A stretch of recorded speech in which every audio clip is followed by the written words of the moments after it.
Now, the next thing that we're gonna do is copy these things. So select them both, hit Alt and Shift to copy them straight up, and then right click, transform, reflect. This time we're gonna reflect it horizontally and hit OK. So now it's reflected and it's the right shadows. Yay, it's great. Hide it so you can see what you did there. It's pretty good, but here the shadows, of course, they're wrong. Like the black shape thing, the black shape on the back. So I can choose the group and then double click to go inside the group, and then choose the black shape, the shadow part. Move it with the arrow keys over there, something like that. And here the same thing, but the other way. We're gonna move it this way. Maybe, I guess this is fine. And actually this one too, right there. Double click, move it with the arrow keys, and okay. So before I move on, I want to by the end of the video I want to show you what I did. I worked on this map a little bit before, and I want to show you what I did there. But before I move on, I want to show you how to make this gradient. So the reason why I don't like gradient in Illustrator, because it's a little bit hard to control. I'll show you what I mean now.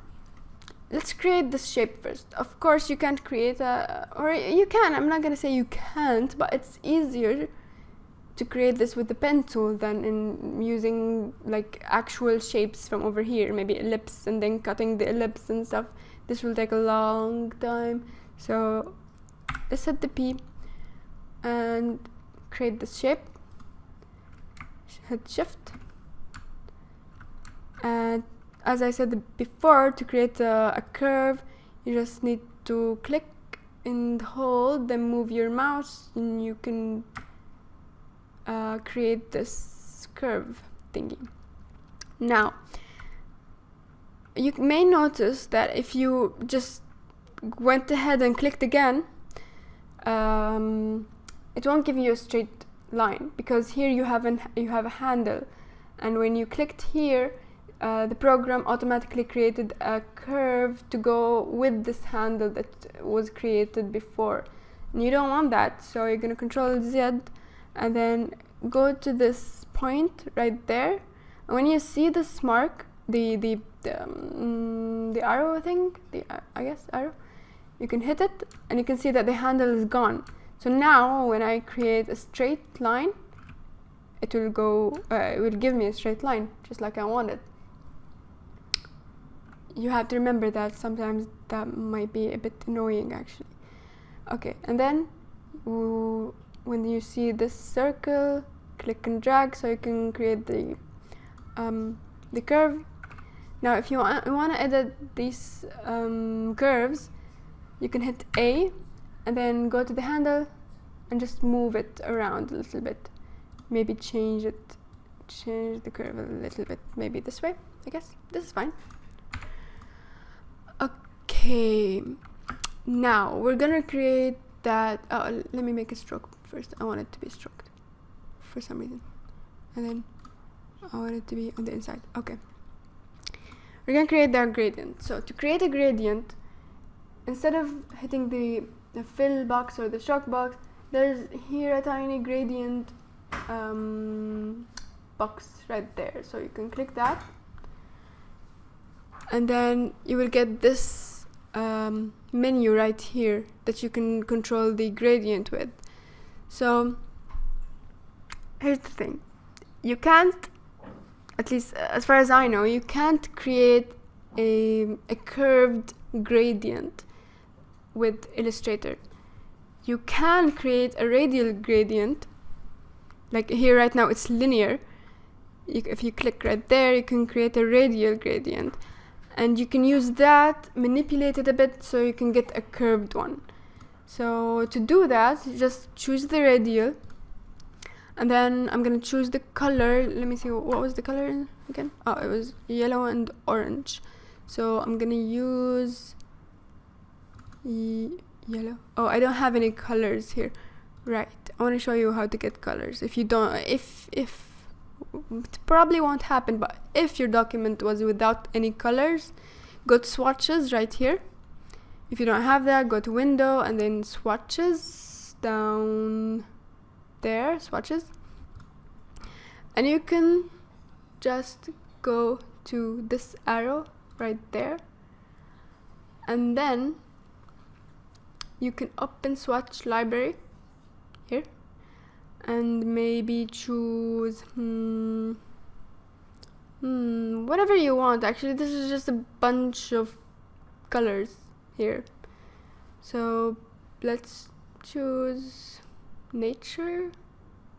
No, default. Okay, I want to choose default. Basic art.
Stuff if you like. I like this one. Anyway, we got off topic. Let's go back to the gradient. Okay, so what am I gonna do? What was I doing? I forgot.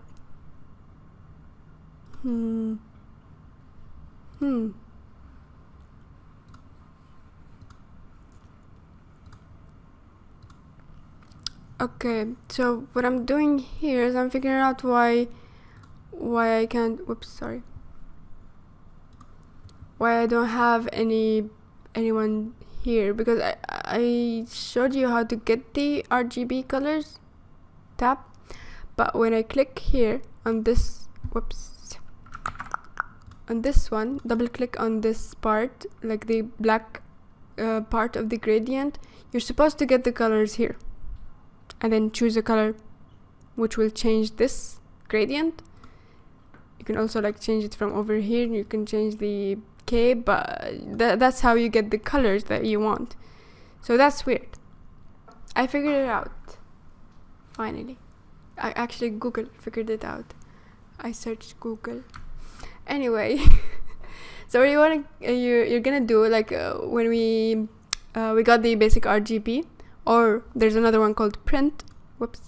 Either one of them, you're gonna make sure that you don't select anything at all in this file. So deselect everything, just click anywhere. Okay, the cat is on the mouse. Anyway, so then go to this.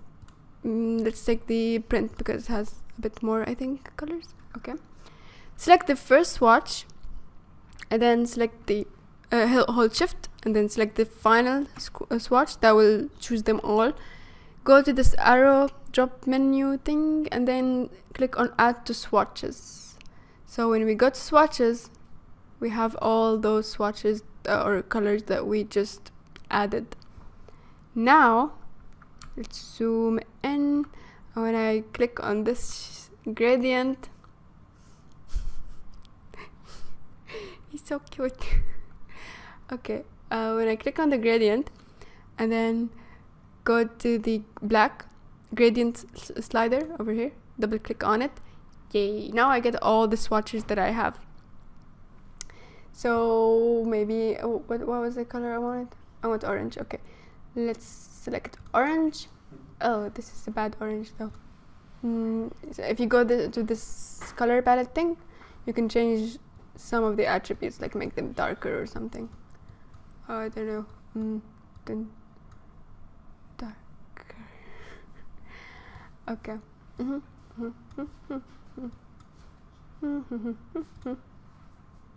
It's fine for now.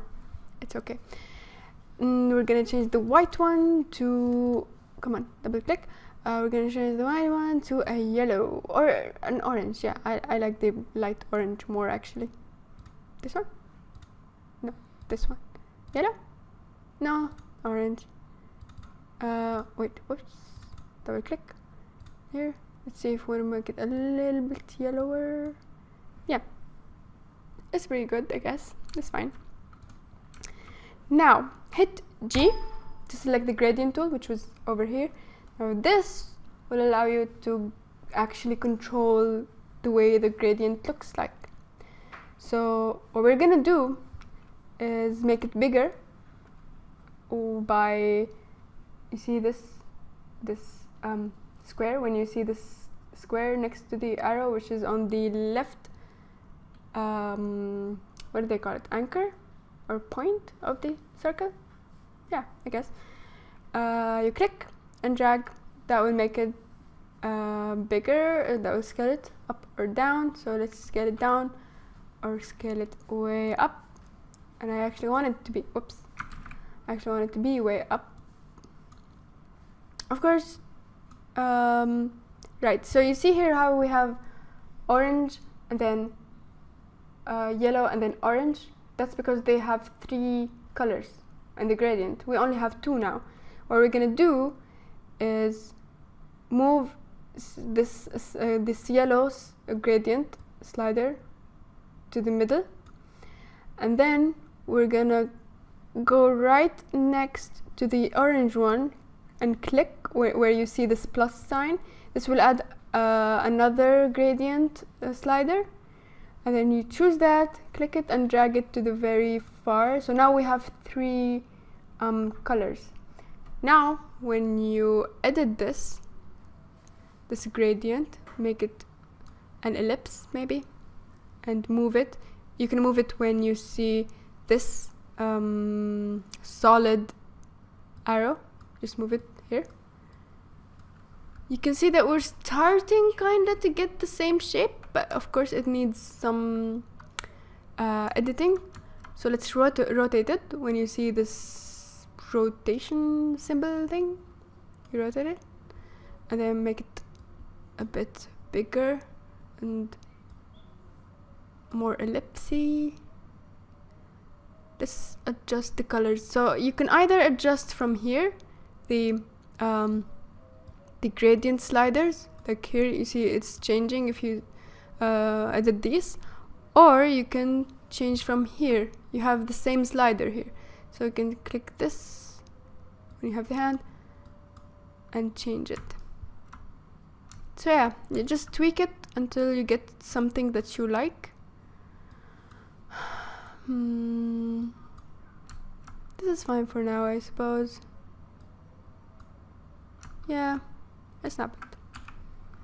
It's not bad, but I do want to reduce the stroke to 0.5. The lower the stroke, the better, I think. Okay. Okay. Oh, one more thing about the gradient. Now I want to copy this down and then flip it to the other side, reflect it vertically. Okay, so you see the gradient doesn't unfortunately the gradient doesn't flip or reflect with the shape, so you're just basically reflecting the what do they call it, the shape itself, not the gradient. So what you're gonna do is hold G again and just move the gradient around so you can get the same shape that you want, and then you're gonna have to move it again until you get something that you like. So see, that's a not so good thing about Illustrator, but you can, it's not so hard, you know, you can work around it. See, it's fine now, a little bit, kind of.